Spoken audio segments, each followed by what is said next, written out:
इस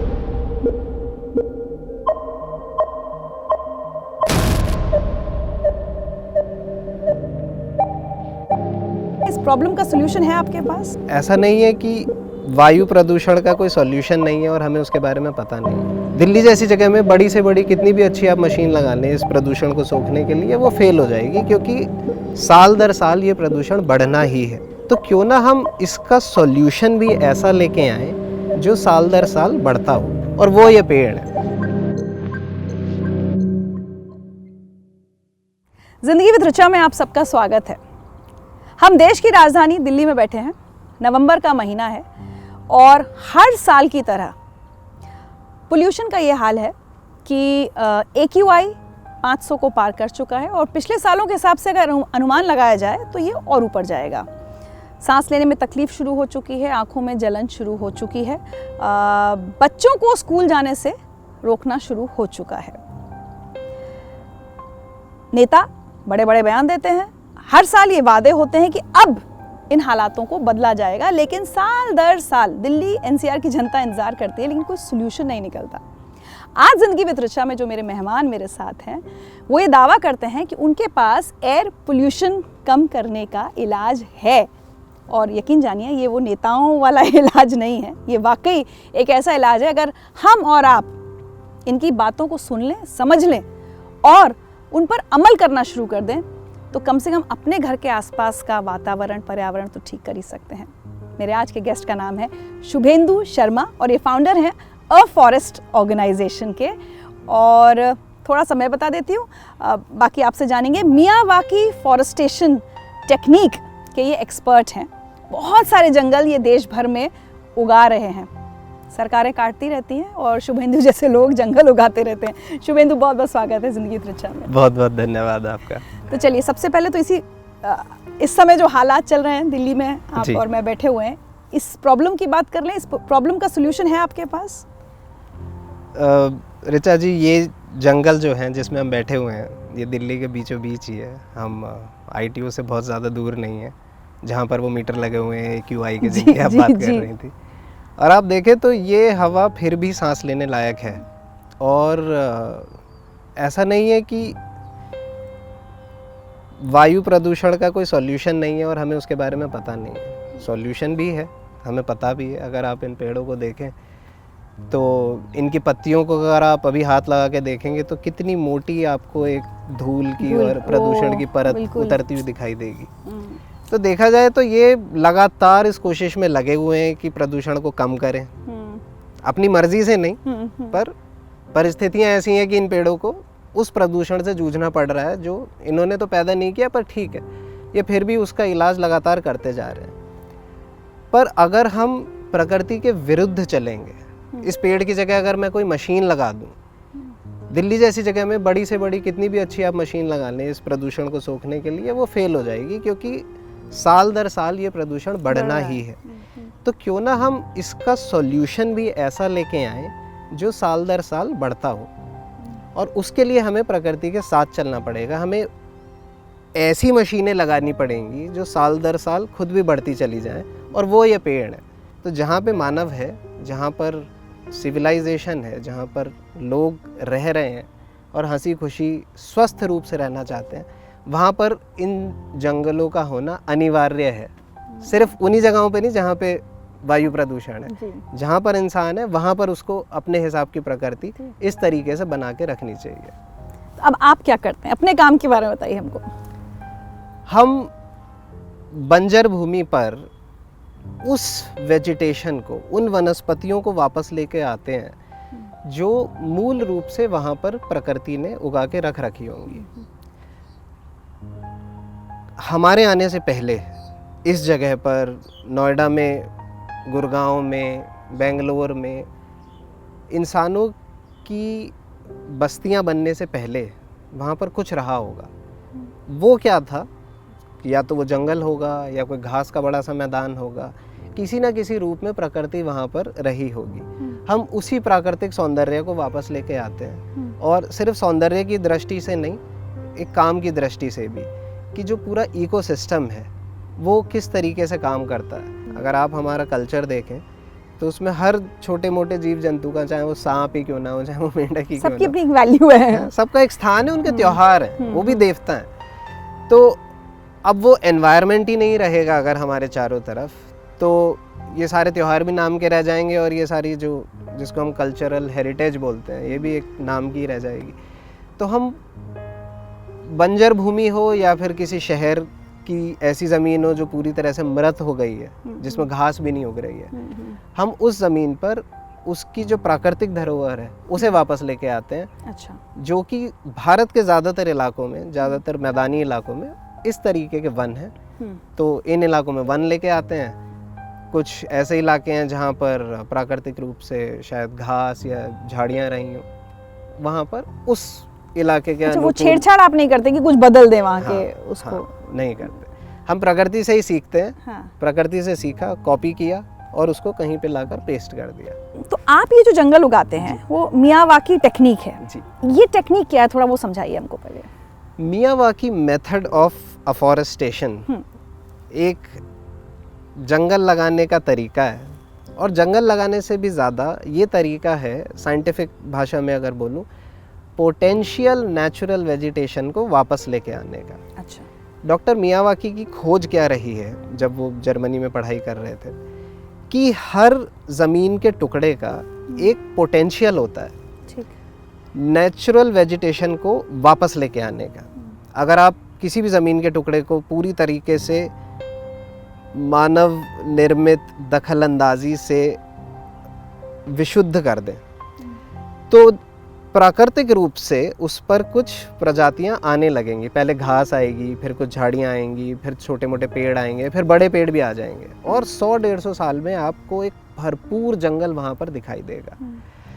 doctor Akira Miyawaki ने उस भरपूर जंगल को, जिसको हम क्लाइमैक्स फॉरेस्ट कहते हैं, उस क्लाइमैक्स फॉरेस्ट का अध्ययन किया और एक ऐसा मेथड निकाला कि इस क्लाइमैक्स फॉरेस्ट को अगर हम आज लगा दें पॉटेड सीडलिंग्स के रूप में, मतलब बीज से इकट्ठे किए और बीज से एक पौध तैयार करी, तो इन पॉटेड सीडलिंग्स से अगर हम आज उन प्रजातियों का एक छोटा सा वन लगा दें जो कि 150 साल बाद हमें दिखाई देंगी, तो प्रकृति का जो एक सक्सेशन है वो जिस मकाम पर पहुंच रहा है, हम एग्जैक्टली वही चीज़ कर रहे हैं, पर हम इन सारे स्टेप्स को बाईपास कर दे रहे हैं, जो घास झाड़ियाँ, और फिर धीरे धीरे तो 150 साल का काम हम 15 साल में भी कर सकते हैं, 10 साल में भी कर सकते हैं। और इसीलिए इस मेथडोलॉजी की जो सबसे खास बात है वो ये है कि बहुत छोटे समय में किसी भी बंजर भूमि पर आप अपनी आंखों के सामने एक भरपूर वन का निर्माण होते हुए देख सकते हैं। तो ये मियावाकी मेथड है। तो जैसे ये हम जहाँ बैठे हैं जी, ये दिल्ली के बीचों बीच, ये मियावाकी टेक्निक से ही आपने ये सारे पेड़ उगाए। तो ये कितने पुराने हैं? ये मात्र 2 साल पुराने हैं। क्या बात कर रहे हैं जी। इतनी हरियाली सिर्फ 2 साल की है, और 2 साल पहले ये बड़े पेड़ दिख रहे हैं जी, और 2 साल पहले ये सारे पेड़ इतने बड़े थे, 80 सेंटीमीटर से 1 मीटर इतने बड़े। अच्छा, तो ये ऐसा क्या किया आपने, इतना स्पीड कैसे? सबसे पहली चीज़ जो हमने करी वो हमने इस इलाके के जो मूल प्रजातियां जो यहाँ पर पाई जाती होंगी किसी ज़माने में, उनका पता लगाया। तो इसके लिए आपको सर्वे करने पड़ते हैं। अच्छा। आपको यमुना जी के साथ साथ चलना पड़ेगा, देखना पड़ेगा कि क्या प्रजातियां उग रही हैं। अच्छा। और अगर कोई ऐसा घना जंगल नुमा आपको कोई पैच मिल जाए तो बहुत ही अच्छा है। तो उसका सर्वे करके पता चलता है कि यहाँ की पोटेंशियल नेचुरल वेजिटेशन क्या है। ठीक। उसका चयन कर लिया, फिर बाहर कौन से पौधे लगेंगे, अंदर कौन से लगेंगे, जो बड़े पेड़ हैं वो अंदर जाएंगे, जो ऐसी झाड़ियाँ हैं जिनको धूप की थोड़ी ज़रूरत होती है वो बाहर आएंगी, और बड़े और छोटे पेड़ मिलजुल कर लगे। इसीलिए आपको इस लेवल पर भी कुछ हरियाली दिखाई दे रही है, आपको ऊंचे लेवल पे भी कुछ हरियाली दिखाई दे रही है। तो आमतौर पर जो वर्टिकल स्पेस खाली रह जाती है, आमतौर पे हरियाली में आप क्या देखते हैं, पाम ट्रीज लगा दिए एक लाइन से लगे हुए हैं। दिल्ली में भी बहुत हैं आजकल, जो नया मॉल कोई भी बन रहा हो सब वो एवेन्यू एक प्लांटेशन लगी होगी पाम की। दुबई आप गार्डन्स दिखते हैं, और दुबई आप चले जाएं आपको सेम चीज़ दिखेगी, स्पेन में भी सेम चीज़ दिखेगी। तो हमारा वातावरण तो अलग है, हमारी तो नदियाँ अलग है, हमारी मिट्टी अलग है, तो हम यहाँ की प्रजातियाँ लगाएं ना। तो उससे क्या होता है, ये जो वर्टिकल स्पेस है ये भी हमने हरियाली से भर दी। तो फोटोसिंथेसिस की जो प्रक्रिया है अब वो 30 गुना ज़्यादा होगी। क्यों? क्योंकि ये जो सोलर पैनल नुमा पत्तियां हैं अब ये सूरज की रोशनी को और अच्छे से सोख पा रही हैं। ऊपर से कुछ फोटोसिंथेसिस हुआ, जो सूर्य की रोशनी बची वो नीचे वाले लेवल पे आ गई, वहाँ फिर से फोटोसिंथेसाइज हो गया। तो फोटोसिंथेसिस इतनी बार जब होता है तो बहुत ज़्यादा बड़ी मात्रा में शुगर्स बनती हैं जो ग्लूकोज पत्तियां बनाती हैं, और किसी भी वृक्ष का निर्माण उन्हीं शुगर्स से हुआ होता है, चाहे वो उसकी छाल हो, चाहे उसका तना हो, चाहे पत्तियां हो। उसको ग्रोथ के लिए तो फोटोसिंथेसिस होना ज़रूरी है। तो जब आपने इस तरीके से पेड़ पौधे लगा दिए कि सूर्य की रोशनी का पूरा इस्तेमाल हो सके, तो फिर फोटोसिंथेसिस ज़्यादा होता है और वो भी अपने पूरे पोटेंशियल पर उगते हैं। इसलिए आपको 2 साल में इतनी ग्रोथ नज़र आ रही है। तो जैसे मैं आपसे कहूँ कि 2 प्लॉट हैं जी। एक में आप मियावाकी टेक्निक से पेड़ लगा रहे हैं, दूसरे में मैं सिंपल बस पेड़ लगा दे रही हूँ जो मुझे मिल रहा है, ठीक है, वहीं के। जी। मैं भी नेटिव लगा रही हूँ, नीम पीपल सब कुछ। क्या फ़र्क है दोनों में कि आपका ज़्यादा बड़े हो जाएंगे और मेरे अपने स्पीड से बढ़ेंगे? ये भी हुआ है, ये भी नीदरलैंड्स में हमने लगाया तो वो लोग खुश नहीं थे इस बात से। एक हमारे को जो लेके गए थे वहाँ पे उन्हें तो था कि भाई इनके मेथड से एक जंगल लगाना ही है। तो जो एग्जिस्टिंग टीम थी वो कोऑपरेट तो करते थे पर उन्हें चाहिए था तुलनात्मक एक कंपैरिजन होना चाहिए। होना चाहिए। तो उन्होंने अपनी टेक्निक से बिल्कुल हमारे साइज़ का 200 स्क्वायर मीटर का एक वन खुद का लगाया, एक हमने अपना लगाया और बड़ा एक हेल्दी कंपटीशन हुआ। और उन्होंने बड़े बड़े पौधे लगाए थे। 4 साल बाद ये हुआ कि हमारा जंगल तो बिल्कुल ऊंचा हो गया और घना भी, और घना इतना कि आप उसमें चल के तो जा ही नहीं सकते। जो रास्ता हमने बीच में खोला हुआ था उसमें भी आप किसी तरह जाएंगे, पर अगर आप बीच में पहुंच गए, और ये सिर्फ एक टेनिस कोर्ट जितनी जगह है, अगर आप बीच में पहुंच गए, जैसे हम यहाँ बीच में बैठे हुए, तो आपको पता नहीं चलेगा कि आप एक रोड के किनारे हो। आपको ऐसा लगेगा आप घने जंगल के बीच में बैठे हो। क्या बात है। तो ये तो हमने करके देखा है, यूरोप में भी करके देखा है, भारत में भी करके देखा है। पंजाब में हमारे एक क्लाइंट हैं इकोसिक, उन्होंने कुछ पैच हमारे जंगल के लगाए और वही पौधे उन्होंने थोड़ी दूर जंगल से लगा दिए। तो ये जो इंडिपेंडेंटली लगे हुए पौधे थे, इसकी ग्रोथ में और जो जंगल में लगा हुआ पौधा है उसी प्रजाति का, इन दोनों की ग्रोथ में 10 गुना का फ़र्क था। मैं वही फ़र्क समझना चाह रही हूँ, मतलब क्यों हो रहा है ये फ़र्क? सबसे महत्वपूर्ण चीज़ जो है वो ये है कि पौधे एक दूसरे को सपोर्ट करते हैं, बहुत पास लगाते हैं पौधे एक दूसरे को। अगर आप साइंटिफिक जो लेटेस्ट साइंस की डिस्कवरी है, हालांकि बहुत सारे लोगों को ये चीज़ अंदरूनी तौर पर पहले से ही पता थी, पर साइंस को प्रमाण चाहिए होता है, तो अब ये चीज़ प्रमाणित भी हो चुकी है कि पेड़ पौधे एक दूसरे से बात कर सकते हैं। इनकी जो जड़ें हैं, ये ऊपर से आपको अलग अलग पेड़ दिखाई दे रहे हैं, पर अंदर सब जुड़े हुए हैं, ये एक ही है, पूरा वन जो है ना एक यूनिट है। चूँकि ये पेड़ पौधे एक दूसरे पे निर्भर हैं, कई सारे पेड़ आपने देखे होंगे जो हमेशा जोड़े में उगते हैं घने जंगलों में, हमेशा ऐसा होगा। आपने खजूर पे पीपल चढ़ा हुआ देखा होगा, कई बार देखा होगा, झांसी में तो देखा ही होगा। तो ये पेड़ पौधे हमेशा एक दूसरे के साथ उगते हैं। अगर हम इन्हें अलग अलग उगाने की कोशिश करेंगे तो भले ही वो संघर्ष करके किसी तरह अपने आप को बचा तो सकते हैं, पर फ्लरिश नहीं कर सकते। और यहाँ पे एक एक चीज़ फ्लरिश करेगी। इसका पत्ता गिरेगा, इसका पत्ता खाद बनेगा, वो दूसरे पेड़ के लिए खाद बन जाएगा। इस पे बैठने वाला कोई भंवरा उसके पत्तों को पॉलिनेट कर देगा। इस पे आने वाली कोई मक्खी उस पेड़ के लिए कोई और काम कर देगी। इसकी जड़ों में लगने वाली जो माइसीलियम है या जो फफूंद है, वो उस पेड़ के लिए कोई न्यूट्रिशन, कोई आयरन, कोई मैग्नीशियम, ये जो बड़े साइंटिफिक रिसर्च होती हैं तो लोगों को यही पता चलता है कि भाई ये किसी मिनरल पे निर्भर है, ये किसी केमिकल पे निर्भर है। वो सारी चीज़ें तो मिट्टी में पहले से ही मौजूद हैं। उनको पका के पेड़ को देने का काम भी तो कोई करता है। वो जो छोटे जीव जंतु हैं, कीड़े मकोड़े हैं, जो माइक्रो ऑर्गेनिजम्स हैं, जो फफूंदी हैं, सारा काम वो करते हैं। तो डॉक्टर मियावाकी कहते हैं एक स्टेज के बाद, no management is the best management, और उसको हम पूरी तरह से फॉलो करते हैं। अच्छा। तो हम यहाँ बागवानी वाला काम नहीं करते कि कटाई छटाई कर दो हाँ। फिर ये सीधा जाएगा, ये खाद? तेज बढ़ेगा। खाद हम शुरुआत में देते हैं, पर हमारी खाद में सूक्ष्म जीव जंतु होते हैं, माइक्रो ऑर्गेनिजम्स होते हैं, और उसी जगह के जीव जंतु होते हैं। अगर आप किसी घने जंगल में जाएंगे और वहाँ से एक चम्मच मिट्टी उठा लीजिए, उसको माइक्रोस्कोप के नीचे रखिए, आप देखेंगे कि वो भरी पड़ी है लाइफ से। उसमें कीड़े मकोड़े, छोटे जीव जंतु, फंगस, अंडे, कई सारे जानवरों के एक चम्मच में आपको मतलब 30-40 हज़ार चीज़ें मिल जाएंगी। आप दिल्ली की किसी भी फ्लाईओवर के या फुटपाथ के किनारे की मिट्टी उठा लीजिए, कुछ नहीं मिलेगा उसमें, एब्सोल्यूट डेड। मिट्टी तो वही है, वही आयरन, वही मिनरल्स जंगल की मिट्टी में भी है और इस दिल्ली की मिट्टी में भी है, पर इसमें इतना जीवन है, इसमें इतना जीवन नहीं है। क्यों नहीं है? दखल अंदाजी, वो डिस्टर्ब्ड है, उसको धूप लग चुकी है। जैसे हमारा शरीर ज़्यादातर पानी ही है, 75-80% पानी है, कीड़े मकोड़े जो जीव जंतु हैं वो भी तो पानी के से ही बने हुए हैं, और उनकी खाल तो और पतली है।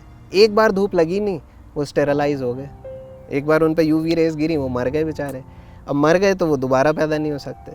तो हमें इन छोटे जीव जंतुओं का जीवन जो है उसको सपोर्ट करना है। सपोर्ट कैसे करना है? मिट्टी को हमेशा ढक के रखना है। तो जंगल में जब आप चलते हो तो मिट्टी पे नहीं चलते हो, आप पत्तियों पे चलते हो। तो जंगल हमेशा अपनी मिट्टी को ढक के रखता है, ये उसका आवरण है। तो हम भी जब बंजर भूमि में अपना जंगल लगाते हैं तो ये सूक्ष्म जीव जंतु अलग अलग रूप में लाकर, खाद के रूप में लाकर, जीवामृत के रूप में लाकर मिट्टी में प्रवाहित कर देते हैं, और उसके बाद मिट्टी को ढक देते हैं, पानी देते रहते हैं जिससे कि नमी बरकरार रहे। बिना नमी के, मतलब पानी नहीं है तो जीवन वहाँ पे नहीं रह सकता। तो मॉइस्चर, आपको नमी जो है वो बरकरार रखनी है, मिट्टी को ढक के रखना है, बाकी काम जैसे डॉक्टर मियावाकी ने बोला, no management is the best management. और मुझे लगता है कि दिल्ली एनसीआर को ही ऐसे पता नहीं कितने जंगलों की इस वक्त बहुत ज़्यादा ज़रूरत है।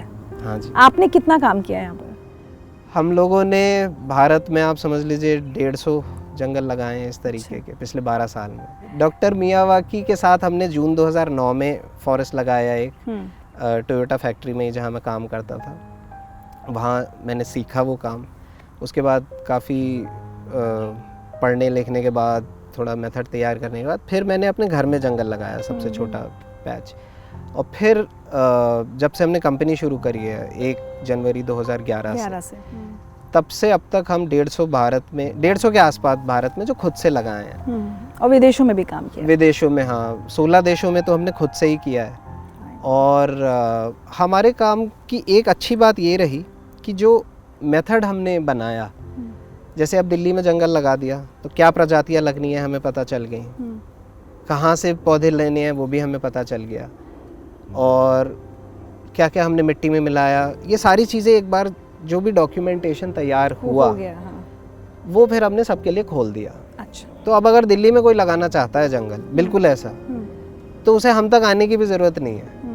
वो ये सारी स्पीशीज़ लिस्ट, जो भी सामान मिला है, ये सारी जो नॉलेज है, ये फिर हमारी नॉलेज नहीं है, ये फिर सबकी नॉलेज हो गई। क्या बात है। वो ओपन सोर्स वाली फिलॉसफी तो शुरू से रही, हमने कभी छुपाया नहीं कि ये काम कैसे किया जाता है, पर उसको एक अब और लोगों की आप मदद करना चाहते हैं, एक स्ट्रक्चर देके हमने। अच्छा, उसका एक कारण ये भी था कि बहुत सारे लोग अंट शंट कॉपी करने लगे थे है ना, आए थोड़ी देर साइड पे खड़ा हुआ, लिख के ले गए कि ये क्या मिला रहे हैं, क्या कर रहे हैं, फिर आधा अधूरा उसकी जहाँ पे भी वो इम्प्लीमेंट करेंगे, फिर वो तो ऐसा नहीं होगा, फिर वो इसी को क्रिटिसाइज़ करने लगे कि ये क्या। बड़े लोगों ने बोला कि यार मियावाकी मेथड तो फेल्ड मेथड है, पर उन्होंने कभी पढ़ा नहीं, डॉक्टर मियावाकी की किताब भी नहीं पढ़ी, कभी डॉक्यूमेंटेशन नहीं पढ़ा। तो फिर हमें लगा कि इसको खोलना बहुत ज़रूरी है, जिससे कि ये चीज़ सुरक्षित रहे। लेकिन बात बताइए ना, आपका फॉर प्रॉफिट ऑर्गेनाइजेशन है, ठीक है, तो अगर सब कुछ आप अगर इस तरह से नॉलेज दे देंगे जी, तो मुझे वो नॉलेज मिल गई, तो फिर मैं आपसे काम क्यों करवाऊंगी? तो कोई बिजनेसमैन तो ये नहीं करेगा, कोई एंटरप्रेन्योर अपनी नॉलेज क्यों ऐसे देगा लोगों को फ्री में? ये बड़ी अच्छी बात है एक्चुअली, पर मैं आपको इसका प्रैक्टिकल वो बता देता हूँ। हमारे साथ भी ये था, लोगों ने बोला कि यार ये करोगे तो ऐसा नहीं हो जाएगा, वैसा नहीं हो जाएगा, पर जब हमने किया तो 2 चीज़ें हुई। एक तो जो लोग हमसे पैसों पे नेगोशिएट करते थे कि यार पैसे कम करो, तुम बहुत पैसे ले रहे हो। हमने उनसे बोला हम आपसे एक भी पैसा नहीं लेंगे, ये रहा पूरा मेथड, ले लो, कर लो। हम एग्जैक्टली यही करने वाले हैं, हाँ। इसके अलावा हम और कुछ भी नहीं करने वाले, आप बिल्कुल ऐसे ऐसे कर लो, सारे स्टेप्स इसमें लिखे हैं, आपका जंगल लग जाएगा। तो ये तो फ्री है, आप पैसे कम मत कराओ, आप फ्री में ले जाओ ये पूरी नॉलेज का तो कोई पैसा नहीं है। तो एक तो हमारा थोड़ा लेवल अप हो गया कि हमें अच्छे प्रोजेक्ट्स मिलने लगे जिसमें इतना बफर रहता था मार्जिन का कि हम अपने काम को और बेहतर बना सकें। ये प्रोजेक्ट उस तरीके का एक प्रोजेक्ट है। और दूसरी चीज़ ये हुई कि अब चूंकि सबको पता है कि स्टैंडर्ड मेथड क्या है, क्लाइंट को भी पता है और सर्विस देने वाले को भी पता है, तो वो सिर्फ इम्प्रूव हो सकता है, वो और गिर नहीं सकता। मैं कहीं पे साइड पे खड़ा होकर ये नहीं कह सकता मैं एक्सपर्ट हूँ, मुझे पता है ये पौधा नहीं फलाना पौधा लगना चाहिए। क्लाइंट को भी पता है ना कि कौन से पौधे लगने चाहिए। तो एक हमारी भी सेल्फ स्क्रूटनी होने लगी, तो हमारे काम की क्वालिटी तो बहुत अच्छी हुई। और दूसरा इससे ये हुआ कि एक इंडस्ट्री बनती चली गई। और ये हमारा एक्चुअली में शुरुआत से विजन यही था, क्योंकि मुझे पता है एक कंपनी जितनी, जैसे आपको पता है कि एफॉरेस्टेशन की इतनी ज़रूरत है, रिक्वायरमेंट इतनी बड़ी है कि मैं चाहकर भी उसको फुलफ़िल नहीं कर सकता।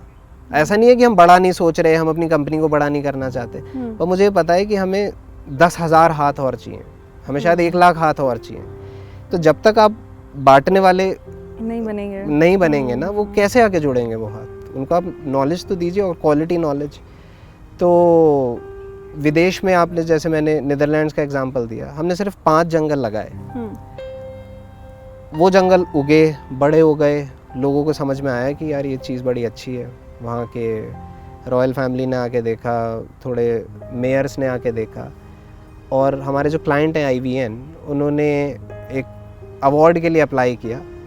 दूसरे ही साल उन्हें 1.8 मिलियन यूरोज़ मिले कि इस पैसे का इस्तेमाल करके आप 100 जंगल आप नीदरलैंड्स में और लगाइए। अरे वाह! तो 5 साल के अंदर, 2015 में हमने पहली बार काम किया था वहाँ पे, 2020 तक हम इस लेवल पे आ गए थे कि पूरे नीदरलैंड्स में आप कहीं पर भी हो, आप किसी टाइनी फॉरेस्ट के 15 किलोमीटर के रेडियस में होंगे। तो आप सोचो, जरा सा देश है, वो पूरा भर गया जंगल से। तो अगर हम ओपन नहीं होते अपनी मेथडोलॉजी को लेकर, तो ये कमाल नहीं हो पाता। सही बात। और असली अर्निंग तो यही है ना, बाकी किसको क्या फ़र्क पड़ रहा है हमारे बैंक अकाउंट में कितने रुपए पड़े हैं। पर इस चीज़ से कितना बड़ा फ़र्क पड़ रहा है कि आप नीदरलैंड्स जा रहे हैं और वहाँ पर आपके जंगल ही जंगल है। क्या बात। तो ये चीज़ शायद हमारी असली कमाई है, और ये ओपन सोर्स की वजह से हुआ है। तो अभी तक का इंटरव्यू जो हमारे व्यूअर्स देख रहे होंगे, उन्हें लगा होगा कि शुभेंदु कोई एक्सपर्ट हैं और शायद इन्होंने इसमें पढ़ाई भी की होगी, शायद बॉटनी या एग्रीकल्चर में BSc MSc किया होगा। तो मैं आपको बता दूं कि नहीं, ये क्वालिफिकेशन से इंडस्ट्रियल इंजीनियर हैं, और वहीं इन्होंने नौकरी भी शुरू की थी। इन्होंने खुद जिक्र किया टोयोटा कंपनी में नौकरी करते थे। बट इंजीनियरिंग में आप गए सिर्फ इसलिए क्योंकि आपको ऑटोमोबाइल्स का शौक था, या क्या? हाँ, मुझे ये था कि एक मेरा सपना था बचपन में कि मैं अपनी वर्कशॉप बनाऊंगा, वहाँ पे चीज़ें बन रही होंगी, कारपेंटरी हो रही होगी, वेल्डिंग हो रही होगी। तो एक दिमाग में ऐसे बच्चों के प्लान होते हैं कि मैं घूम रहा हूँ, मेरी एक वर्कशॉप होगी और यहाँ ये बन रहा होगा, वहाँ ये चल रहा होगा। तो एक तो ये सोच थी, सपना जिसे कह सकते हो आप। दूसरा था कि किसी बड़ी फैक्ट्री में मतलब काम हो रहा है, क्योंकि मेरे मामा एक शुगर मिल में काम करते थे, और उन्होंने, हम कभी उनके यहाँ जाते थे छुट्टियों में, तो मैं देखता था कितनी बड़ी होती हैं ये सब चीज़ें, मशीनें आ रही हैं, क्रेन आ रही है, तो बड़ा मतलब फैसिनेशन था उससे। तो इसलिए मुझे हमेशा से ये सोच रखी कि इंजीनियर बनना है यार, ये मज़ा आएगा। अच्छा। और हुआ भी यही, मैं इंजीनियरिंग मैंने करी और इतना मज़ा आया वो 4 साल, मतलब अभी भी मेरे को याद आता है। तो ऐसा लगता है कि कितनी भी बार इसको हम जी सकते हैं, मतलब सुखद दुख वाले हर तरीके का अनुभव है। तो उसमें बिना ज़्यादा पढ़ाई किए, बिना अपनी आंखें फोड़े, और बड़े आराम से ये सब ट्रांजिशन हो गया। और फिर जॉब भी मेरे को ऐसे ही मिली। 5th सेमेस्टर में जब हम थे, तो इंडस्ट्रियल विजिट पर लेके गए हमारे कॉलेज वाले हमें, टोयोटा के किर्लोस्कर मोटर्स। तो वहाँ मैंने वो देखी फैक्ट्री, और इतनी साफ़ सुथरी, इतनी ज़बरदस्त जगह लगी मुझे वो, कि ये कैसी फैक्ट्री है। तो आपको लगा यहाँ एक दिन काम करना है। हाँ। और वहाँ काम करने के लिए भी आपने एक बड़ी क्या बोल सकते हैं, सीक्रेट्स किताब पढ़ी, उसका आपने कुछ एक अपनाया, वो ज़रा बताइए क्या किया था आपने? वो तो बड़ी मज़ेदार चीज़ है। मैं इतना पीछे पड़ गया था टोयोटा वालों के कि मुझे नौकरी दो। हाँ, कि मुझे नौकरी देनी पड़ेगी। अच्छा, उन्हें नहीं पता है कि मैं पीछे पड़ा हुआ हूँ। हाँ। पर उस कंपनी में घुसने का कोई वैसा सीधा तरीका था ही नहीं। तो मेरा रिक्रूटमेंट हुआ था, कैंपस रिक्रूटमेंट, एक आईटी कंपनी में। अच्छा। तो मैंने वो ज्वाइन तो कर ली और बेंगलोर पहुंच गया। उद्देश्य यही था कि टोयोटा में घुसेंगे किसी तरह। तो जो रिसेप्शनिस्ट का नंबर होता है, मैं वो डायल करता था। मैं कहता एचआर में बात करा दो किसी से। तो एक दो लोगों के मुझे नाम पता चल गए, ये सारी चीज़ें हुई, पर मेरा काम नहीं हो पा रहा था। तो मैंने इंजीनियरिंग कॉलेज में ये मूवी देखी थी, द सीक्रेट। किताब नहीं पढ़ी थी मैंने, डॉक्यूमेंट्री देखी थी। वो डॉक्यूमेंट्री पहले आई थी, किताब बाद में आई थी। तो उसमें उन्होंने बोला था कि अपना एक विजन बोर्ड बना लो और जो भी चीज़ आप चाहते हो वो आप विजुलाइज करो। तो ये टोयोटा वाला काम जब नहीं बन रहा था तो मैं गया गूगल पर, मैंने देखा कि ये सर्च किया offer letter, company offer letter. एक ऑफ़र लेटर प्रिंट आउट लिया मैंने और नीचे मैनेजिंग डायरेक्टर टोयोटा इंडिया ऐसे साइन डाल दिए। पूरा एक बाकायदा जैसा नाम भी ढूंढ लिया आपने कि टोयोटा का कौन है। ऑफ़र लेटर जैसा दिखना चाहिए वैसे मैंने ऑफ़र लेटर बनाया और जहाँ मैं रहता था वहाँ मैंने आके चिपका दिया कि जब मैं सुबह उठूँ तो मुझे ये दिखे। क्या बात। आप यकीन नहीं करोगे, वो सिर्फ एक दिन चिपका रहा, बस एक दिन। वो जिस दिन मैंने लगाया ना, उसके अगले दिन मेरे कॉलेज के दोस्त का उसका फ़ोन आया, बोला यार टोयोटा का ना कैंपस रिक्रूटमेंट हो रहा है हमारे कॉलेज में और पिछले साल के लोगों को भी शायद वो बुलाएं। तो क्योंकि मैं तो पास आउट हो चुका था तो हमारे लिए था नहीं। हाँ। तो वही मैंने, मेरे पास नंबर तो था ही, मैंने फ़ोन किया, मैंने एचआर से बात करी। मैंने एचआर से ये तक बात कर ली कि मेरा कॉलेज हुबली में है और मैं बेंगलोर में हूँ, तो मुझे प्लीज़ बेंगलोर के किसी कॉलेज में अटेंड करने दो। वो मान गया। अब वो माना कैसे, वो सब एक और कहानी है। पर जब मैं गया तो वहाँ पे कुछ 700-750 लोग आए थे। लास्ट में 7 लोगों का हुआ उस पूरे प्रोसेस से। 750 से वो लास्ट में 17 लोग बचे, 17 में से 7 या 8 का हुआ था। उसमें से मैं एक आप थे। हाँ। Oh my God. तो एक दिन के अंदर वो, अच्छा जब बाद में मेरे हाथ में वो ऑफर लेटर आया असली वाला, तो मज़े की बात ये कि मैंने जिस बंदे का नाम डाला था ना, जिसके साइन डाले थे, उन्हीं का नाम साइन और उन्हीं के साइन थे। अद्भुत। तो इतनी कमाल की चीज़ हो जाती है लाइफ। तो मतलब ये हम सब लोग सीख सकते हैं कि हम जो चीज़ अच्छी, पॉजिटिव जो चीज़ चाहते हैं कि ज़िंदगी में पूरी हो, उसको विजुलाइज करना, उसके बारे में सोचना शुरू करें। लेकिन एक बात बताइए, जब इतनी मेहनत करके एक इंसान को एक नौकरी मिली, वो मुश्किल से 1 साल वो नौकरी करके छोड़कर पेड़ लगाने के बारे में सोचने लगता है। ये थोड़ा सोचने में, क्योंकि ये तो आपने कभी विजुलाइज नहीं किया था कि एक दिन मैं पेड़ लगाऊंगा। ये I mean, and for a young man जिसके सामने सारी जिंदगी पड़ी है, ऐसा नहीं कि वो रिटायरमेंट के पास हो गया, ये कैसे हुआ? ये भी मुझे नहीं पता, मुझे सच में नहीं पता कि क्या हुआ होगा जब मैं डॉक्टर अकीरा मियावाकी से पहली बार मिला। मुझे भी नहीं पता, क्योंकि मैं गया उस कमरे में, जैसे मैं बताया था आपको कि मैं टोयोटा में था। मॉर्निंग मीटिंग में हमारे जो मैनेजर थे उन्होंने बोला, और थोड़ा ना उन्होंने टॉन्टिंग वे में बोला था कि जिस पे टाइम हो वो जाके उनका लेक्चर अटेंड कर ले। कोई जापान से वैज्ञानिक आया हुआ है, साइंटिस्ट आया हुआ है, और जिस पे भी टाइम है, क्योंकि हम लोग बहुत बिजी रहते थे, हद से ज़्यादा। और तो मतलब बताया जा रहा है जो फालतू है वो चले जाए, कुछ इस तरह की बात थी। वो कह नहीं सकते थे ये चीज़, क्योंकि उनका काम है अनाउंस करना।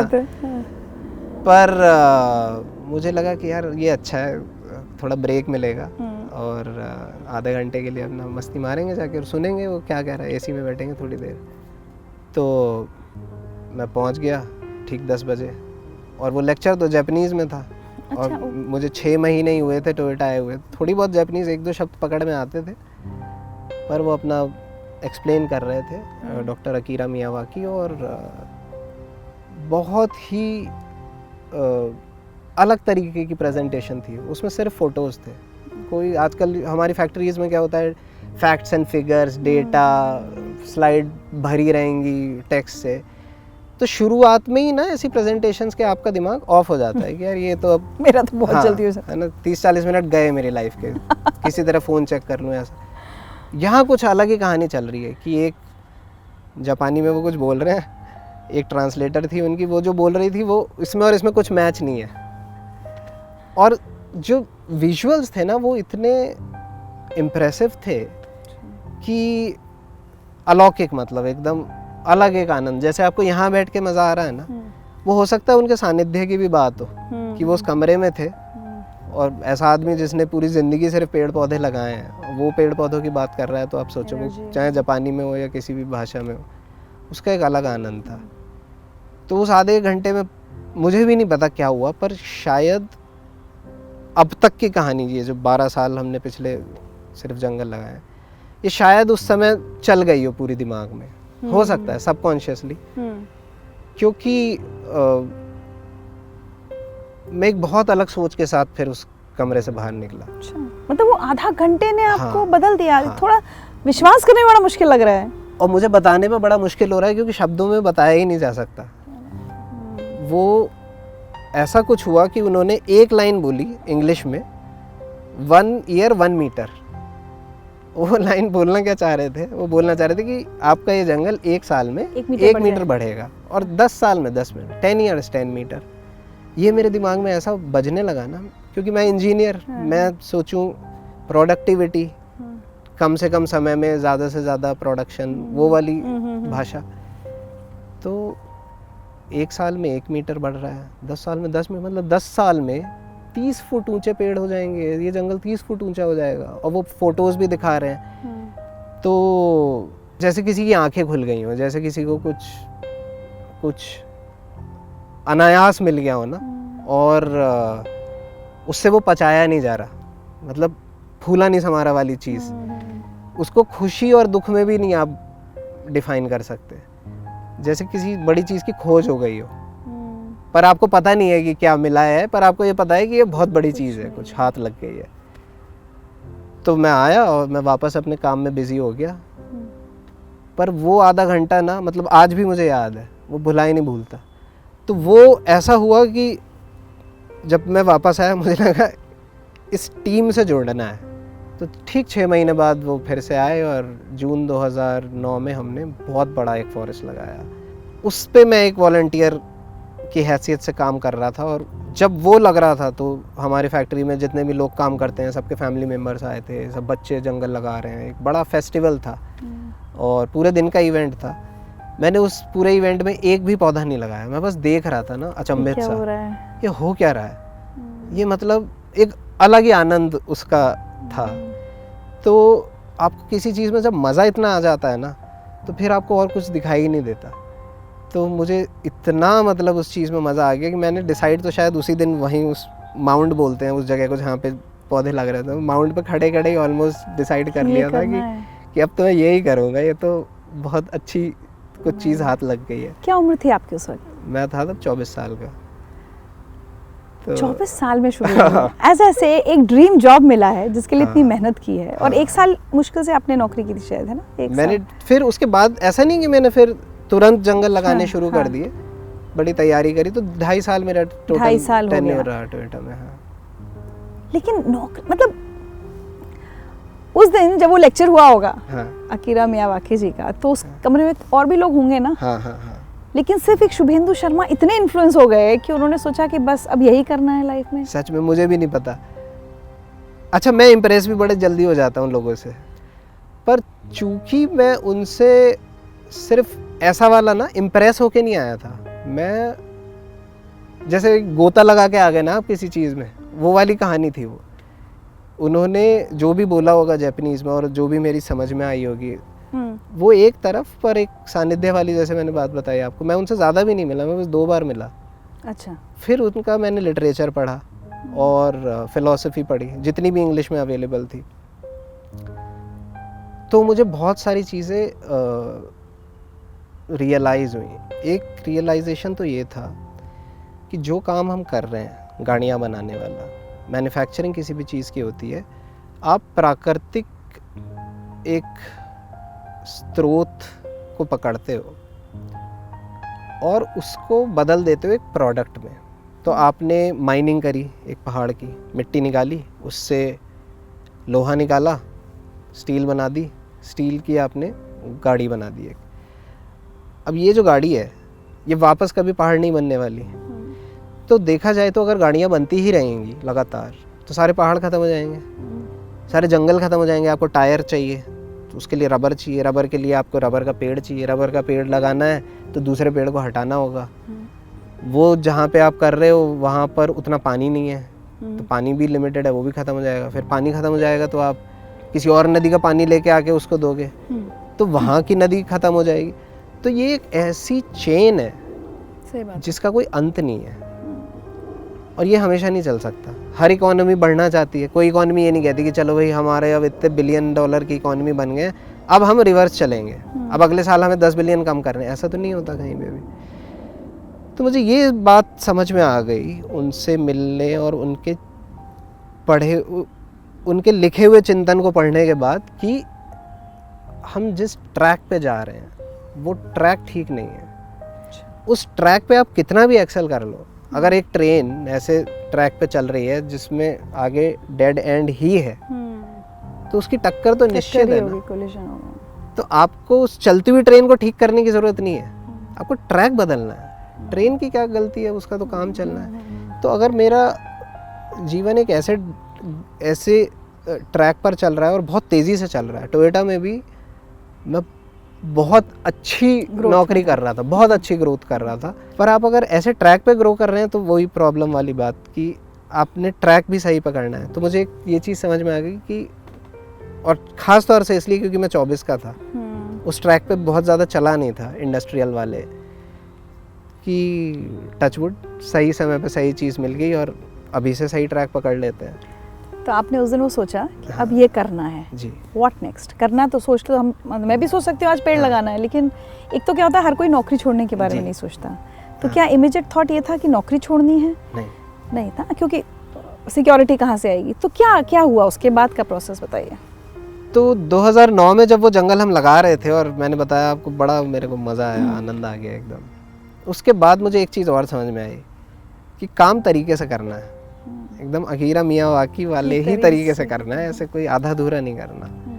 तो फिर मैंने किताबें मंगाई, किताबें पढ़ी, उस जंगल को बढ़ते हुए देखा, प्रोसेस लिखने शुरू किए। फिर मैं बहुत ज़्यादा फिर से इंजीनियर बन गया और आज भी मैं इंजीनियर ही हूँ। अगर आप मुझे इन पेड़ों के नाम भी नहीं पता, आप मुझे देखा जाए तो देसी प्रजातियों के नाम वाम नहीं पता। अच्छा। हाँ, और टेक्निकली मुझे सारी चीज़ें पता होती हैं, वो काम करना कैसे है वो पता है, उसकी डेप्थ की भी नॉलेज है, पर बॉटनी की नॉलेज नहीं है मुझे। वही मैंने कहा ना कि तो मैंने वो डॉक्यूमेंटेशन किया कि अगर मैं इस प्रकार का जंगल किसी और जगह पर लगाना चाहूँ तो उसको ठीक से लगाने के लिए मुझे क्या क्या करना पड़ेगा, ठीक क्या क्या गलत हो सकता है। एक सच्चा प्रोसेस हम लिख लें, जिस सच्चे स्टेप्स लिख लें जिन पर चलते हुए हम किसी भी जगह पे इस जंगल को लगा सकें। तो वो मैंने लिखे, उनका डॉक्यूमेंटेशन किया और उसमें मुझे 1-1.5 साल लग गया। 1 साल लगा। जून 2010 में मैंने अपने बॉस को बोला कि सर मैं प्लीज़ छोड़ना चाहता हूँ नौकरी और मैं अब ये करना चाहता हूँ, अफॉरेस्ट नाम की कंपनी शुरू करना चाहता हूँ, वो अफॉरेस्टेशन करेगी मियावाकी मेथड से। लेकिन इस काम से कोई बिजनेस मॉडल भी बन सकता है और मैं पैसे भी कमा सकता हूँ, ये समझ में आ रहा था आपको 24 साल की उम्र में? नहीं ये तब समझ में आया जब पैसे कमा नहीं पाए, जब फेल हो गए ना। हाँ। तब समझ में आया। उस समय क्या सोचा था, कैसे कमाने वाले थे आप? उस समय मुझे पता ही नहीं था कुछ। हाँ। मुझे समझ में आता था कि बिजनेस करने वाले लोग काफ़ी ठीक ठाक इंडिपेंडेंट हो सकते हैं और उनकी ये जो क्रिएटिविटी का जो कीड़ा है वो जो है उनका जिंदा रहता है। जॉब्स में कई बार ना चाहते हुए भी वो आपको करना पड़ता है जॉब से कहा जाए। ऐसा नहीं है मैंने जॉब्स नहीं ढूंढी, मैंने सोचा टोयोटा छोड़ूंगा और कोई ऐसी जगह चला जाऊंगा जहां मुझे जंगल लगाने का काम मिले करने को। अच्छा। तो वो भी कोई एवेन्यू नहीं मिली। नॉन प्रॉफिट क्या होता है मुझे पता ही नहीं था। 24 साल की एज में आप अभी कॉलेज से निकले, अभी टोयोटा में आ गए, आपने एक बहुत बड़ी कंपनी देख ली, आपने छोटी छोटी बहुत सारी कंपनीज देख ली। तो सारा काम ऐसे हुआ जैसे सच में, मतलब जैसे कॉलेजों में बच्चे करते हैं ना, प्रोजेक्ट कोई बनाते हैं, बिल्कुल वैसे ही प्रोजेक्ट बना। नहीं बट थॉट क्या था कि मैं, अच्छा आपको यही नहीं पता था आपको पैसे कहाँ से मिलेंगे, जंगल लगाएंगे? कोई आइडिया नहीं। हाँ, कुछ भी नहीं। वो जो बेवकूफ़ी वाले स्टेप्स हैं। बिना इस आइडिया के आपने टोयोटा की जॉब छोड़ दी थी? मुझे एक चीज़ तो समझ में आ गई थी कि अगर ये काम अच्छे से करना है ना, हाँ। तो पार्ट टाइम तो नहीं कर सकते। Oh my उस मजबूरी में मेरे को जॉब छोड़नी पड़ी। नहीं तो आपकी इतनी बढ़िया सैलरी आ रही है और बड़ी अच्छी हाई फ्लाइंग जॉब है। आप आज दिल्ली में तो कल कहीं कभी घूमने को मिल रहा है। फैमिली ने नहीं रोका आपको? फैमिली ने बड़ी कोशिश करी रोकने की, और वो भी गलत नहीं थे। उनके अपने अनुभव रहे हैं जीवन के, जिसके आधार पे उन्होंने सोचा होगा कि ये ना करे तो ज़्यादा अच्छा है। और उनकी बात कोई गलत नहीं थी, क्योंकि इस बात का तो मेरे पास भी जवाब नहीं था कि पैसे कहाँ से आएंगे, और मेरी मम्मी की ये प्रॉब्लम कि तेरी शादी कैसे होगी। छोड़ने से पहले मैंने बता दिया था कि मैं ऐसे ऐसे सोच रहा हूँ छोड़ने की, पर उन्हें धक्का इतना गहरा पहुँचा कि जब मैंने असली में छोड़ी तब मैंने नहीं बताया। Oh my God. तो जैसे मैंने जून 2010 में डिसाइड कर लिया था कि छोड़ना है, मैं घर पे बताया, उसके बाद अपने बॉस को बताया। तो बॉस ने बोला कि चल, जो तू काम करने जा रहा है वो तो बहुत अच्छा काम है, पर 6 महीने और रुक जा प्लीज़, क्योंकि मैं एक ऐसे प्रोजेक्ट में था जो कि बहुत इम्पोर्टेंट प्रोजेक्ट था और थोड़ी बहुत डिपेंडेंसी होगी मेरे ऊपर उस समय। तो उन्होंने बोला 6 महीने और रुक जाए, एक बार ये गाड़ी लॉन्च हो जाए, ETOS जो हमारी टोयोटा की आती थी, ETOS लॉन्च हो जाएगी, उसके बाद छोड़ देना, कहीं दूसरी जगह ज्वाइन तो करना नहीं है। तो आप 6 तो महीने मैं 6 महीने और रुक गया। तो फिर जब मैंने एक्चुअली में छोड़ा दिसंबर 2010 में, तब मैंने घर पे नहीं बताया। एक्चुअली में हमारी फैमिली में ज़्यादातर लोग जॉब में हैं, बिज़नेस वाले बहुत कम हैं, और जिनके बिजनेसेस हैं उनके बिज़नेस इस तरह के नहीं हैं, पेड़ पौधे वाला काम ये वो। तो मुझे एडवाइस करने के लिए कोई सही नहीं था, बंदा उस ग्रुप में नहीं था। तो फिर मैंने वो एडवाइस नहीं ली और छोड़ दिया। पर हाँ, उनके मन के लिए सपनों पर पानी तो फेरा आपने, बताया नहीं, फिरने नहीं दिया। आपकी सोच के ऊपर है ना। अब उनको अगर पता ही नहीं है, हाँ। उन्हें ये लग रहा है कि ये तो टोयोटा में कर रहा है, अपना सही चल रहा है, तो वो वहाँ खुश, उत्तराखंड में, मैं बेंगलोर में अपना कर रहा हूँ। तो घर के पीछे एक जंगल उगाया वही मियावाकी टेक्निक से, और पेरेंट्स से कहा कि बस अब ऐसे ही जंगल लगाऊंगा। ये भी वो लगाना भी इसलिए ज़रूरी था जिससे उन्हें पता चल जाए कि मैं कोई ऐसे धूल में लठ नहीं मारने जा रहा हूँ। एक तरीका है, साइंटिफिक तरीका है, और ऐसे वो काम करता है। तो और उनको भी शामिल किया इस पूरे प्रोसेस में, तो वो भी बड़े खुश हुए। उन्होंने, मेरे पापा ने भी अपने दोस्तों को इनवाइट किया, मैंने अपने दोस्तों को इनवाइट किया, सब ने मिलजुल के पौधे लगाए। एक बड़ा माहौल बना उस दिन, दिवाली का ही दिन था, और वो जंगल लगाया। फिर उसके बाद जब मैंने बोला कि यही चीज़ है, तब उनको ये अखरने लगी बात ना कि ये तो बहुत ही, आप सामाजिक बंधनों में जब बंधे होते हैं ना, तो कोई आप बोल दे कि आपके बेटे को तो नौकरी से निकाल दिया गया होगा। ऐसा हुआ है, मेरे कितने रिश्तेदार शायद सोचते हो ऐसा, क्या पता अभी भी ऐसे ही सोचते हो कि निकाल दिया गया, और हाँ, तो अब जाके पता नहीं अब कुछ कर रहा है ऐसे NGO टाइप का काम। तो वो बड़ा मुश्किल हो जाता है। मुझे याद है कि जब मैं टोयोटा छोड़ चुका था और मेरे घर वालों को ये बात पता थी, तो भी किसी को इंट्रोड्यूस करते टाइम, मैं नहीं था वहाँ पर, उन्होंने बताया कि ये तो टोयोटा में नौकरी करता है। तब मुझे थोड़ी हर्ट भी हुई बात। मैंने कहा यार, ये दूसरे की कंपनी में मेरा काम करना इतने प्राइड की बात समझते हैं, और मैं खुद का एक अपना एंटरप्राइज चला रहा सिर्फ इसलिए कि वो छोटा है, उसमें उतना गर्व इन्हें नहीं लग रहा। तो ऐसा होता है, पर हम क्या करें, मतलब मिडिल क्लास पूरा ऐसा ही है हमारा। हमारे पेरेंट्स के लिए एक सोशल एक्सेप्टेंस, एक सोशल सर्टिफिकेट, भाई समाज कह दे कि आपका बच्चा बहुत अच्छा है, वो मिडिल क्लास पेरेंट्स के लिए एक बहुत इंपॉर्टेंट बात होती है। तो आई एम श्योर उस समय आपके पेरेंट्स के लिए काफ़ी एक मुश्किल वक्त बीता होगा। कई बार शुभेंदु, ये थॉट आपके मन में भी तो आता होगा ना, what if I had failed.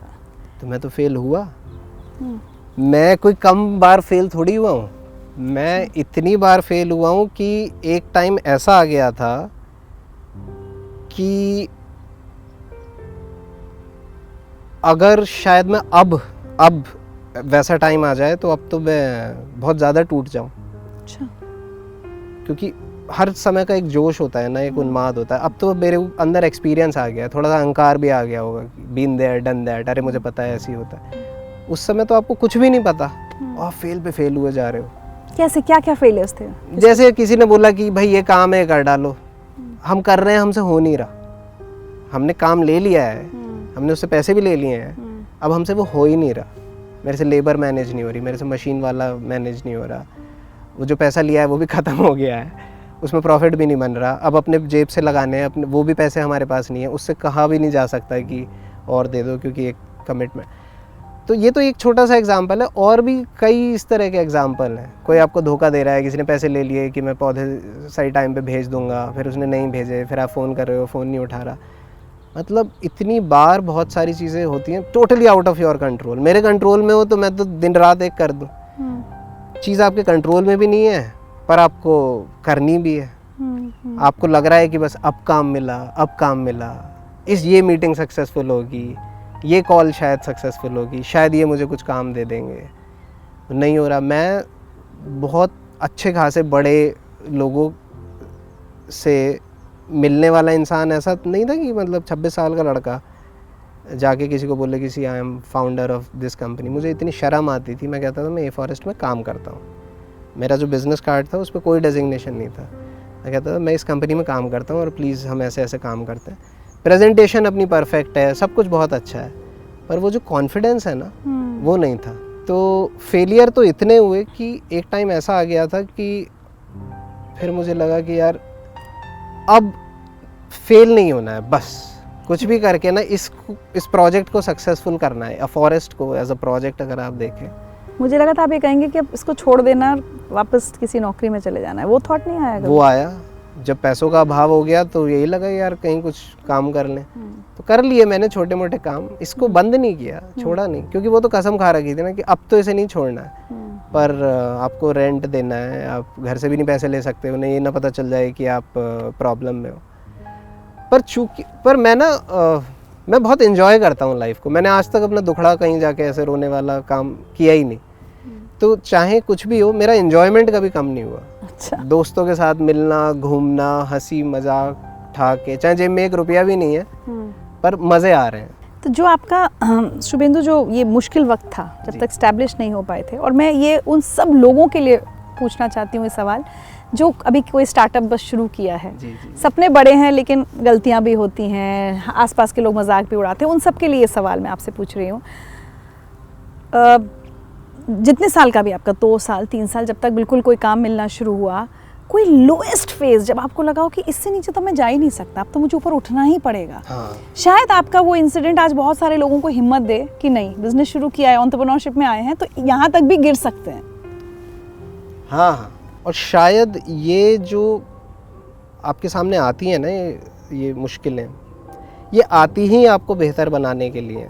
तो एक बार 2012 में हमने पूरे साल एक भी प्रोजेक्ट नहीं किया, मिला ही नहीं काम।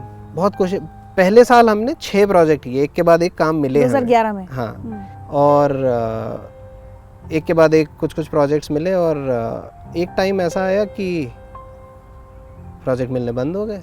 क्यों बंद हो गए मुझे भी नहीं पता। हम ट्राई कर रहे हैं, वो 4 महीने का गैप, फिर 6 महीने का गैप, फिर 8 महीने का गैप। तो पूरे 2012 में हमने सिर्फ 10 दिन काम किया। But then what kept you going? I think it was या तो अपने आप को प्रूव करने की जो जिद है, हाँ, हो सकता है वो, क्योंकि फिर तो ये सब पर्सनल हो गया ना। जब सारी परेशानियां आपने झेलनी तो फिर सब कुछ पर्सनल हो जाता है। एक तो ये हुआ, हमने ये बिज़नेस मॉडल ट्राई किया, ये नहीं चला, हमने मॉडल चेंज कर दिया। मैं इस काम को बड़े आसानी से फॉर प्रॉफिट की जगह नॉन प्रॉफिट करके ठीक ठाक पैसा रेस कर सकता था। बहुत सारे लोग ऐसे बोलते थे कि यार CSR वाला काम आप लोग को हम डोनेशन दे देंगे। मैं कहता नहीं, डोनेशन नहीं है, प्रोफेशनल सर्विसेज है, प्रोफेशनल तरीके से ही हम डिलीवर करते हैं, प्रोफेशनल फ़ी चार्ज करते हैं। पर जब ये लो फेज़ आ गए ना, जब स्ट्रगल कुछ ज़्यादा ही हो गई, बहुत ज़्यादा हो गई, टेंशन हो गई, इतनी टेंशन हो गई कि मतलब मेरे बाल उड़ने लगे, मेरी शक्ल थोड़ी सी बदल गई। मैं खुद देखता था ना शीशे में, क्या यार ये चल रहा है। कितना 27-28 साल की? हाँ, तो एक अलग वो दिख जाती है चेहरे पर।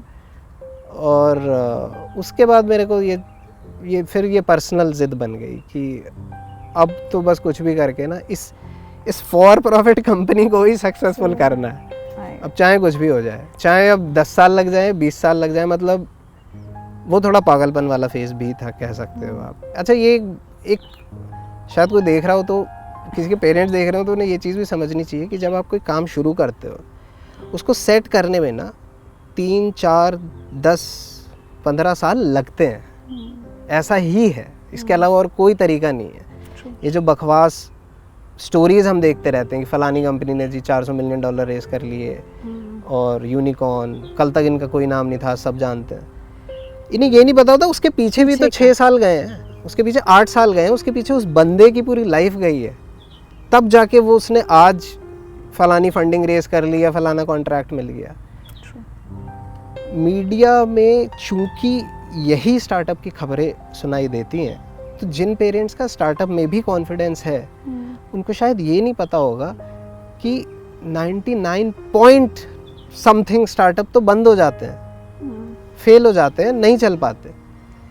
तो ज़रूरी नहीं है कि सारी कंपनी सक्सेसफुल नहीं हो, और उसको सक्सेसफुल करने के लिए जो 3, 4, 5 साल की तपस्या है, ये आपकी बेटी आपका बेटा नहीं करेगा तो कौन करेगा उसके लिए? कोई ऋषि मुनि आके नहीं कर सकता ना आपके लिए तपस्या। आपको अगर वो चीज़ अचीव करनी है तो आपको खुद ही करना पड़ेगा। उस वक्त अगर आप उससे पूछो कि काम कैसा चल रहा है, तो वो बुराई होती है, क्योंकि सिर्फ वो आदमी जो आपके मज़े लेना चाहता है या आपको नीचा दिखाना चाहता है, सिर्फ वो ही आपके बुरे वक्त में आपसे पूछेगा कि कैसा चल रहा है। अच्छा वक्त तो सबको दिखता है, उस टाइम पूछने की ज़रूरत ही नहीं है। मैं समझता हूँ कि हर किसी के जीवन में हज़ारों लाखों कठिनाइयाँ हैं। आप और हम ऐसे ही थोड़ी। एक आपको उदाहरण देता हूँ मैं, ये जो पेड़ हम लगाते हैं, आप पूछ रही थी ये इतने जल्दी बड़े कैसे हो गए, ये बहुत बलवान भी हैं।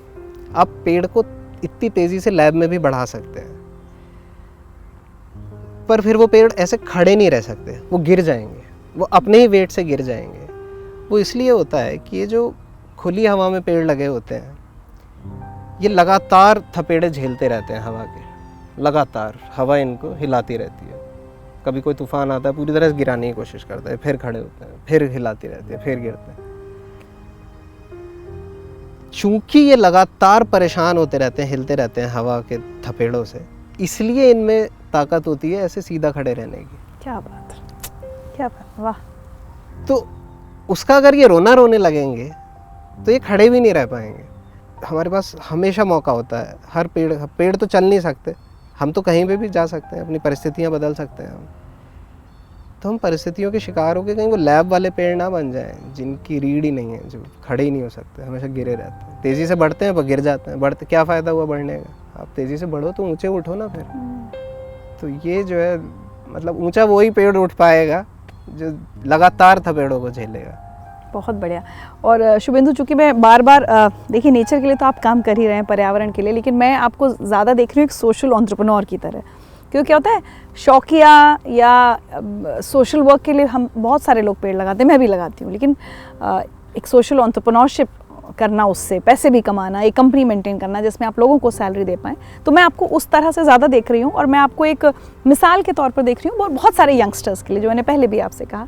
तो उस नाते मैं 2-3 सवाल आपसे जानना चाहूँगी। सबसे पहले तो ये कि क्या आज की डेट में शुभेंदु शर्मा अपने आप को एक सफल एंटरप्रेन्योर मानते हैं कि अब मतलब जो सपना देखा था या जो एक एम्बिशन था वो मैंने हासिल कर लिया है?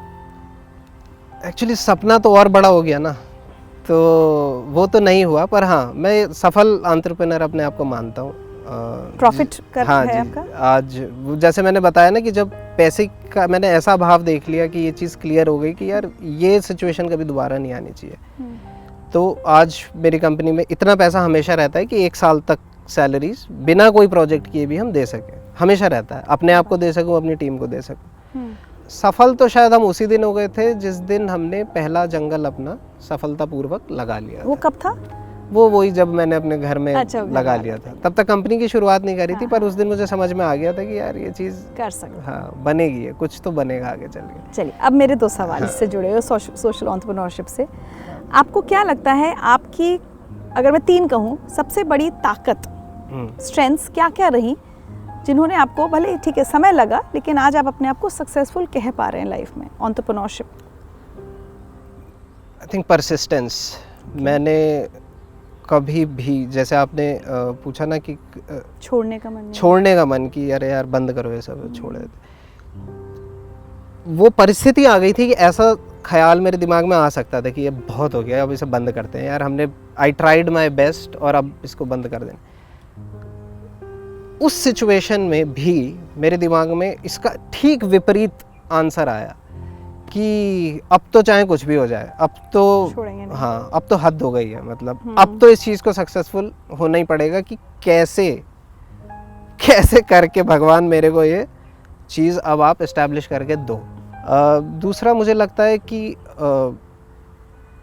मैं किसी भी बड़े काम को छोटे छोटे टुकड़ों में तोड़ के उसका अच्छे से डॉक्यूमेंटेशन करके, उसका अच्छे से प्लान बना के बहुत ही सरलता के साथ कर लेता हूँ और करवा भी लेता हूँ। और तीसरा मुझे लगता है कि इंजॉय करके, पॉजिटिव रह के। हाँ, मोटिवेशन जो है ना वो मज़ा रहा है कि आनंद के लिए काम करें, मज़े के लिए करें। पैसा नहीं रहा मोटिवेशन, पैसा फोकस है, अभी भी है, ये मोटिवेशन नहीं है। मेरा मोटिवेशन हमेशा ये रहा, यार ये प्रोजेक्ट करेंगे ना मज़ा आ जाएगा, तो जॉर्डन में जंगल लगा देते हैं, राजस्थान में लगा देते हैं, ईरान में जंगल लगाने को मिल गया, छोड़ो सारा काम, ईरान चलो। अच्छा, ईरान में लगा दिया जंगल। अरे एक सवाल मैंने कहा था आखिरी, लेकिन ये मेरे मन में आया, जब आप मियावाकी टेक्निक अगर आप किसी को बताते हैं, खासकर विदेशों में, ठीक है भारत में तो कोई कंपनी आपसे काम करा लेगी, विदेश में कोई ये नहीं सोचेगा अरे हम किसी जापानीज को बुला के करा लेंगे, हमें मियावाकी टेक्निक के लिए इंडियन से काम क्यों कराना है? कभी ये इस चीज़ का सामना किया आपने? मैं भी सोचता हूँ ये जापान से क्यों नहीं बुलावा।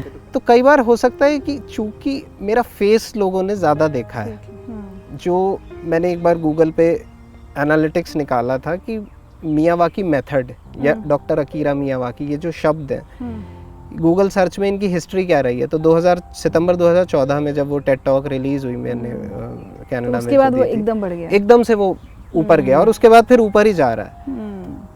तो ये हो सकता है कि ये सौभाग्य को प्रसिद्धि आपने दिलाई। हाँ, कि मुझे इसका सौभाग्य मिला, हो सकता है वो इसीलिए वो आधे घंटे की वो जो मीटिंग थी वो भगवान ने बना के रखी थी कि डॉक्टर अकीरा मियावाकी क्योंकि इंग्लिश स्पीकिंग नहीं थे, तो इंग्लिश स्पीकिंग वर्ल्ड में उनको वो प्रसिद्धि नहीं मिली जो वो डिज़र्व करते थे।